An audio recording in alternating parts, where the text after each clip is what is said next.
Já, þetta ógeðslega kúl. Þegar ég heyri talað að standa á eigin fótum, sé ég alltaf fyrir mér ákveðna litla stelpu að stíga dans með afa sínum í brúðkaupsveislu snemma í október 1997.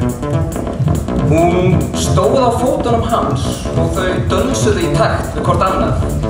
Bros þeirra smitaði út frá sér svo þeir sem voru ekki þegar léttir af tilefni dagsins eða víninu slökuðu loksins á og hættu að hugsa 3 klukkustunda bílferðina heim.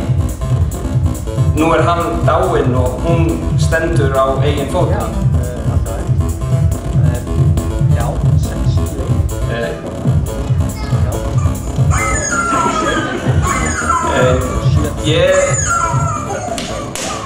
Ég hef stundum velti fyrir mér hvað menn eiga við með orðinu frelsi.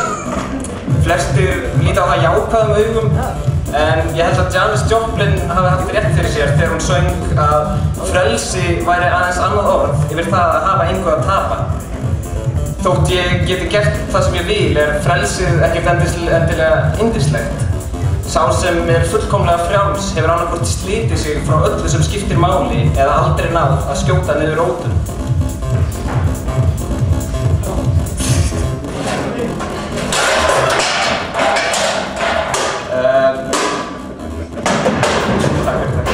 Tré getur staðið eitt og óstutt í víðáttu heimsins, en það dafnaði aldrei eins vel og ef það væri umkringt öðrum sínum líkum sem verður það fyrir harmnesku tilverunar.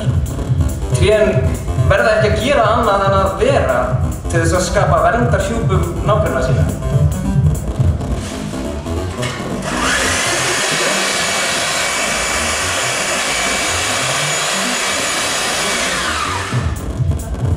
Atriði á ljóðaslami fellur sjálft sig ef hlutar þess fá allir að vera sjálfstæðir. Ef engin tenging á milli tóna og orða eða máls og mynda, þá þetta allt til einskis. Þegar við ætlumst til þess að hver og einn standi á eigin fótum út af fyrir sig, að einstaklingurinn loki á hjálp annarra til þess eins að geta staðið stoltur á eigin fótum, frjáls eins og geirfuglinn. Ef við setjum upp varnir með því að fjarlægast fólkið í kringum okkur, í stað þess að leyfa því að umlykja okkur mannlegri hlýju, þá fyrst höfum við tapað. Engin hugmynd verður til í tómarúmi.